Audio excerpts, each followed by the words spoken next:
Hi guys, and welcome to At Home with Elisa. I'm currently sitting in my greenhouse because it is a chilly winter's day today. It's 10 degrees outside and there's actually a really strong wind blowing, so I thought in here it might be a little bit better so you can hear me. But today it's a Saturday, and Saturday is by far one of my favourite days at the moment because I don't have to do any work, I don't have to go anywhere at the moment, and I have the whole day to do some gardening. So as you may know, I recently took an unexpected extended break from my gardening, and I'm still playing catch up and trying to prepare for spring. So today I have things like transplanting, I have potting up, I have overwintering, I have things that I need to get into the garden, I have bulbs that need planting, lots and lots of jobs to be done, and I thought I would bring you along for the journey.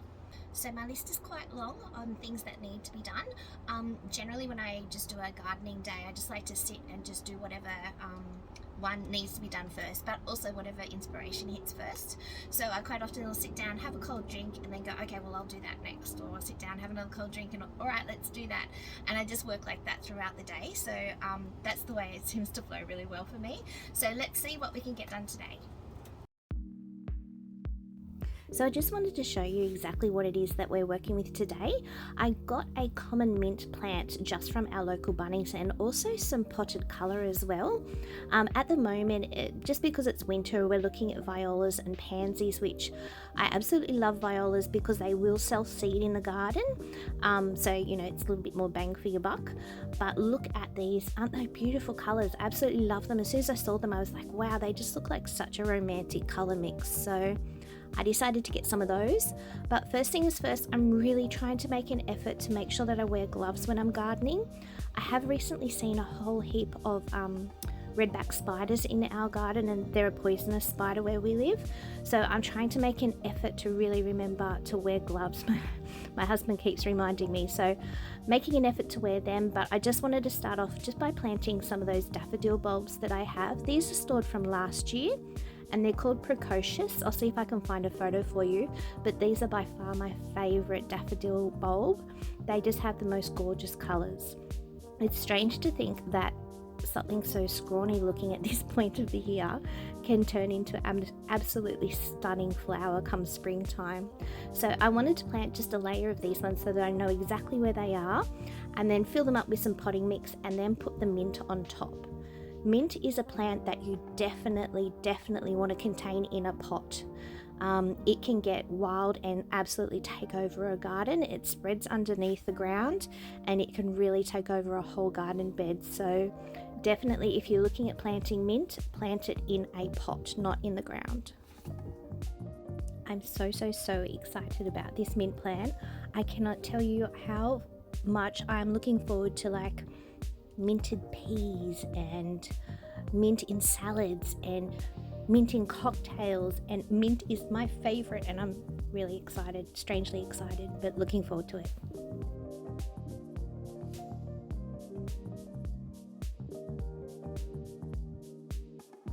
One thing that I'm really trying to focus on at the moment is obviously irrigation, water, and also mulching. So just trying to prepare for spring and summer. I'm expecting them to be really hot this year, so that's why I added mulch to the top of this, and any pots I'm trying to add mulch and water them in. I just watered this in today because it's so windy out. I didn't want it all blowing off.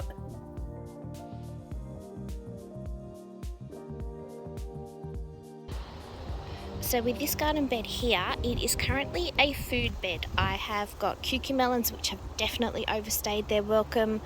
I've got capsicum, which need to be overwintered. I've got tomatoes that need to be harvested and pulled, a strawberry plant, and asparagus. I need to clear this out because this will be a rose garden with daffodils, ranunculus, and also I think cornflower come spring. So the only thing staying is this trellis here with the sweet peas growing on it.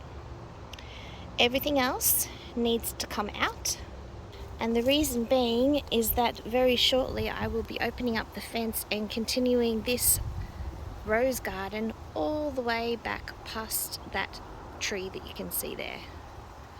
So I need to do my roses next month, but I need to clear it out this month.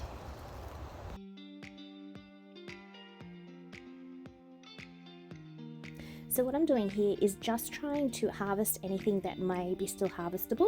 Obviously some capsicums or bell peppers as they're also known, but I'm trying to overwinter these plants. They're quite good producers, and if you can successfully overwinter them in our area, then that means that you get a bit of a head start. They'll wake back up again in spring and I'll have a head start on them for next year, and I won't have to start as many new seedlings. So this is my first try at overwintering, and I really hope that it's a success.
So these capsicums are now going to have a lovely vacation throughout our winter season in my nice warm greenhouse.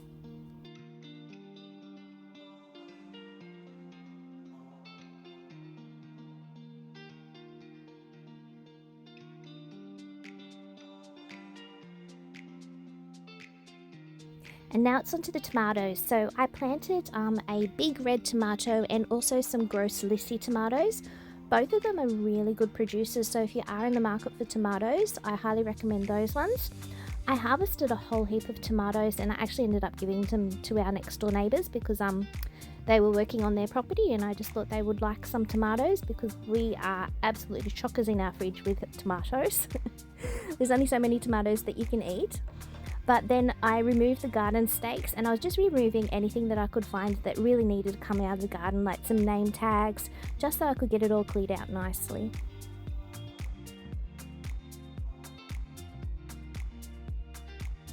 So I've been doing a little bit of reading about different garden practices, and you can see here I'm just cutting off at the very roots so that I can pull obviously the top of the tomato plant away but leave the roots intact. There's a little bit of information about obviously if your plant's not diseased or anything, leaving the roots intact in the soil because it benefits the soil life. Essentially, if you rip those roots out, you can disturb the soil life. So I'm leaving those roots to decay in place, and it's supposed to be really good for your soil health and for the worms. You're not exposing them to anything else. They can continue to live around those roots, and nematodes can access those roots as well.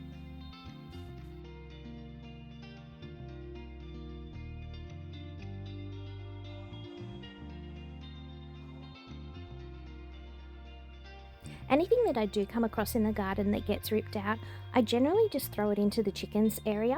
Obviously not anything that might be harmful or poisonous to them, but I throw it into the chickens area and they basically will have a little bit of a forage and pick any bugs off it, pick off any leftover fruit that they might like to eat as well, and from there it'll go into my composting system, but I just like to give them first dibs at anything.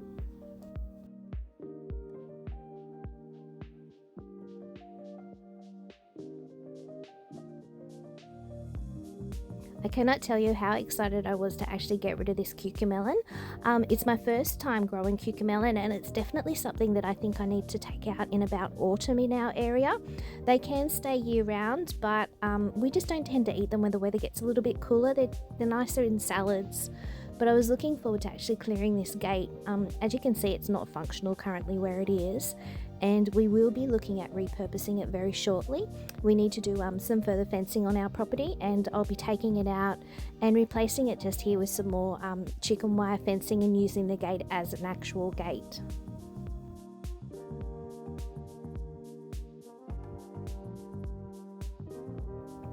Oh my goodness, this here was some seriously hard work. So this is asparagus crowns. Now typically you're not supposed to transplant asparagus crowns, so this is kind of one of those things, do as I say, don't do as I do, because they really don't like to have their roots disturbed.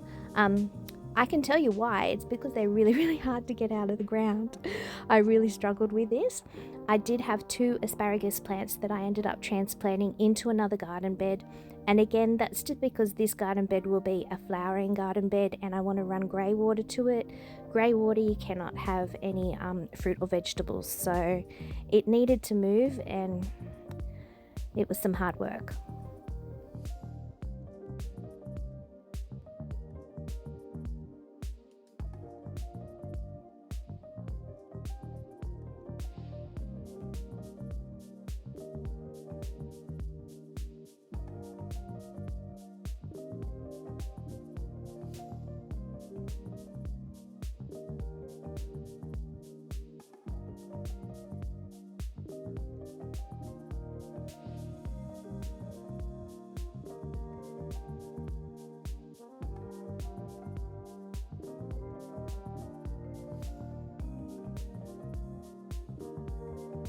Thankfully, the second asparagus crown was nowhere near as hard to get out. It wasn't quite as mature as the other one. They were both the same age, but one of them always did better than the other.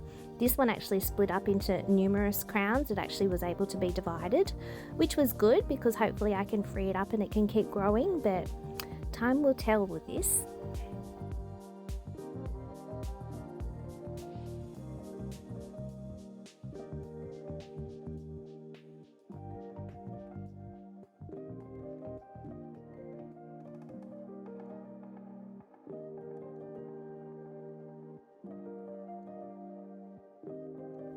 So this is the position that I will be putting the asparagus into now. As you can see, I've got strawberries in there, and I've also got that little looking tree thing is actually a dwarf peach tree. So I have a few of those in this really long garden bed. It's about 6 meters by 2 meters. And I'm looking to obviously keep my food in certain garden beds and flowers in others. And this will be one of the food garden beds. So hoping the asparagus like their new home.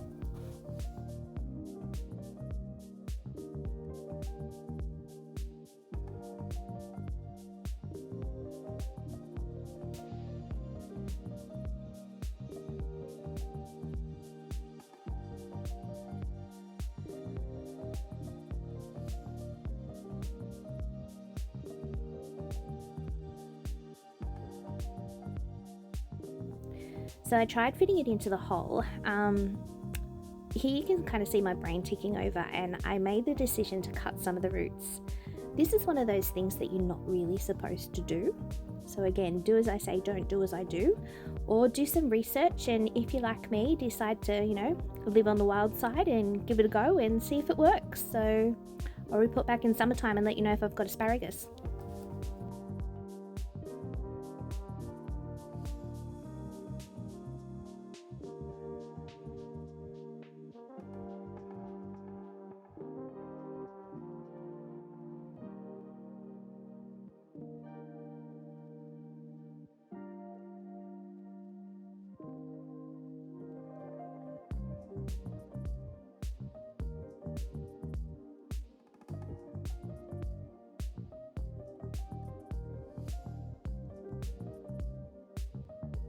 The second plant was so much easier to plant, but what I did decide to do, because I obviously have put those roots through quite a lot, you can see I've just mixed something in there that's just sea salt, which will hopefully settle the roots down and help them to recover from that transplant shock.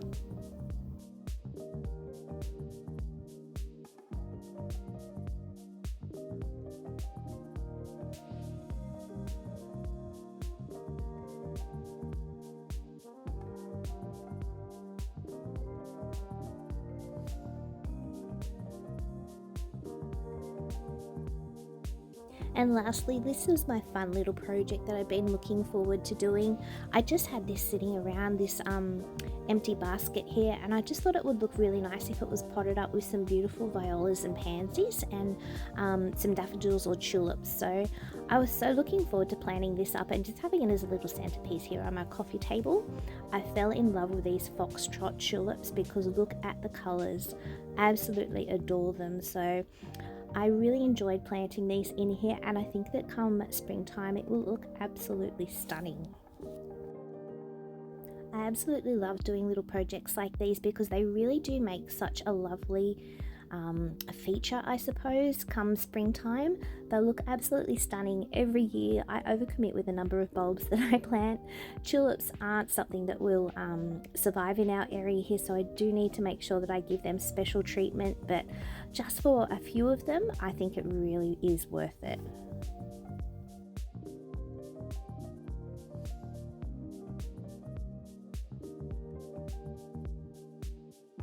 Just because I really wanted to feature those beautiful foxtrot tulips, I decided to just mix it with plain white violas, so that hopefully when the tulips come up and they flower, they'll flower above the little violas, but the violas will give them a little bit of one, protection from the sun, but they'll also make the pot look quite nice until the tulips are ready to come up.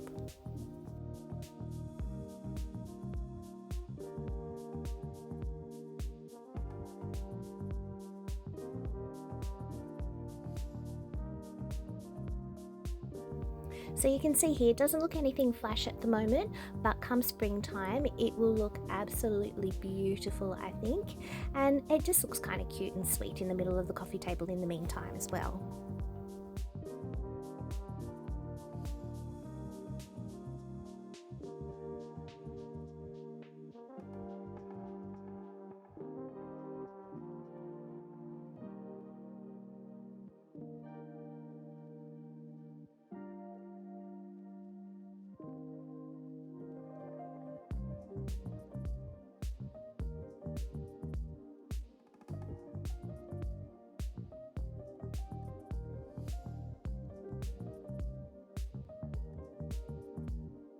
Okay guys, so I actually stopped gardening probably about an hour ago, and since then my husband has been hooking up our Greywater system down here for me. So we run Greywater off our shower, our kitchen sink and our bathroom sink. The Greywater goes through 3 different filters, and then we were trying to make sure that it didn't have any leaks and everything like that, so that we could transport it down here just using gravity. There is a pump that pumps it out of the Greywater system as well, and bring it down here so that I can use it.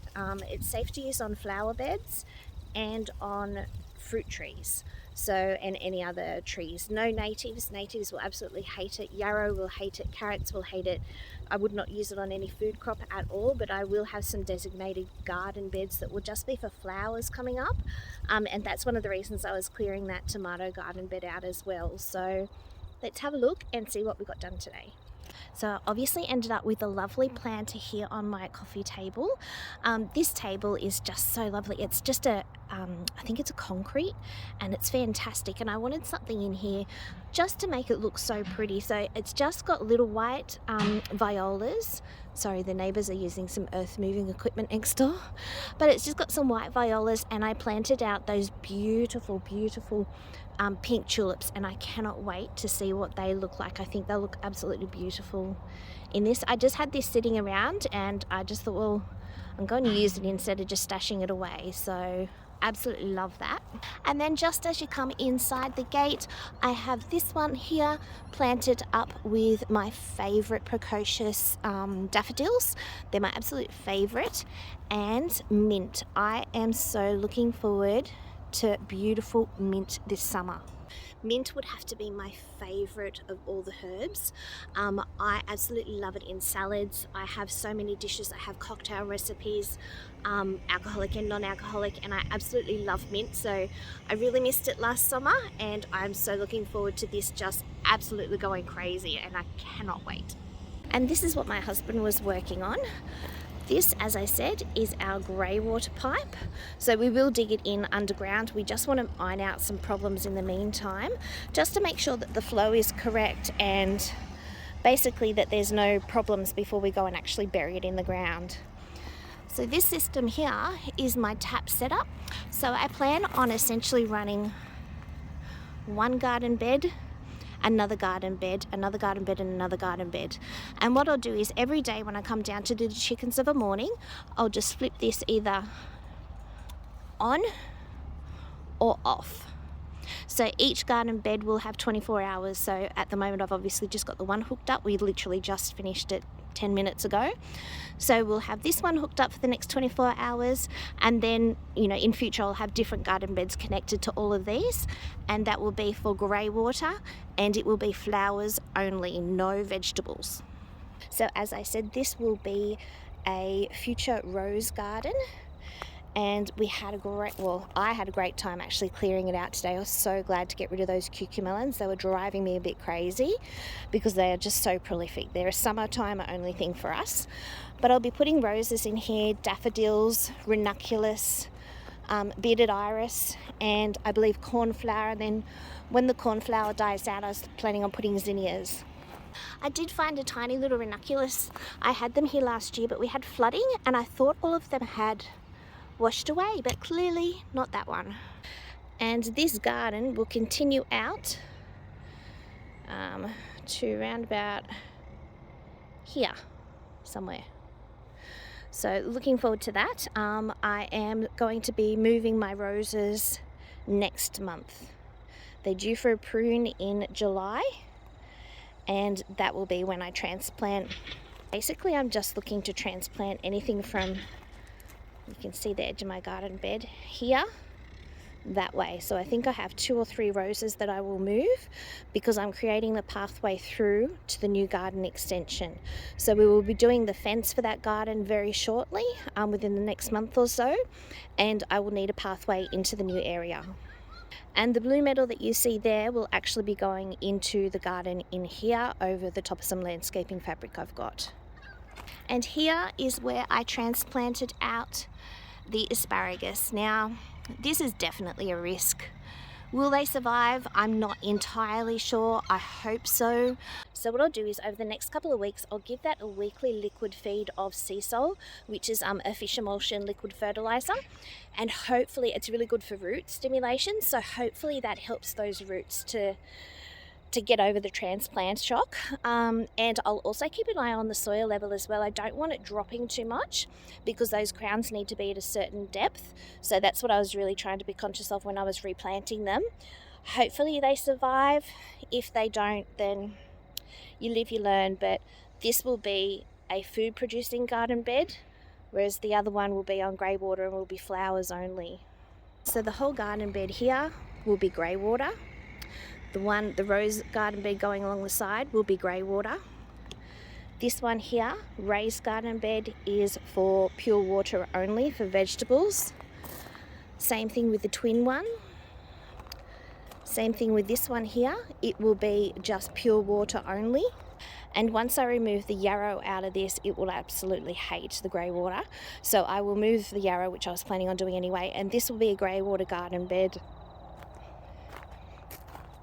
along with this empty one at the moment, which is a seed only garden bed, and it will be for flowers. When I have my flowers come up in spring, I've got seedlings ready to go into it. And then there's this large garden bed at the rear, which again is flowers only. So they will always have a flower garden bed and a vegetable garden bed. And the reason being is that then I will be able to keep track of, is it flowers? If it's flowers, it can be Greywater. If it's vegetables, it's pure water. I will hook up those irrigation systems with the drip line in each of those Greywater garden beds so that I don't use any hoses or anything like that. I don't want to get myself confused. So I need to make sure that it's very clear. Greywater irrigation pipes have to be purple, and I will set that up in the next week or so. As I said, we just wanted to make sure that we could, 1, get it working down here, which it does, and 2, I also wanted to make sure that there was no problems such as using the Greywater hose itself. So the Greywater hose obviously has holes at certain intervals. I want to make sure that the water comes out level. It doesn't favour one end of the garden versus another end of the garden. So just a little bit of trial and error over the next week or so. And then I think I'll set everything in place so that I know I won't get myself confused. And it just means coming down every day and changing that tap connection over. So 24 hours on one garden bed, and then it moves to another garden bed for the next 24 hours, and so on and so forth. So it should work really, really well. We are used to living in drought, apart from the last 2 years. But normally we are dealing with drought, and this will help come summertime, because trying to keep the water up to the garden in summer, we don't have any town water, we don't have access to town water, so we are purely on what we can collect ourselves or what we can buy in. So if I can have Greywater assisting where I can, it's going to allow us a lot more fresh water to be able to keep up to the veggies and the things that need fresh water. So thank you so much for joining me for a productive day in the garden today. I'm really happy with everything that we got done. There's obviously always more to go on the to-do list, but tomorrow's another day, so we'll see how we go tomorrow. But thank you so much for joining me. It's getting a little bit cold now. It's obviously been rather windy today. But I'm going to head inside now because it is getting a little bit cold. But thank you so much for joining me. Bye.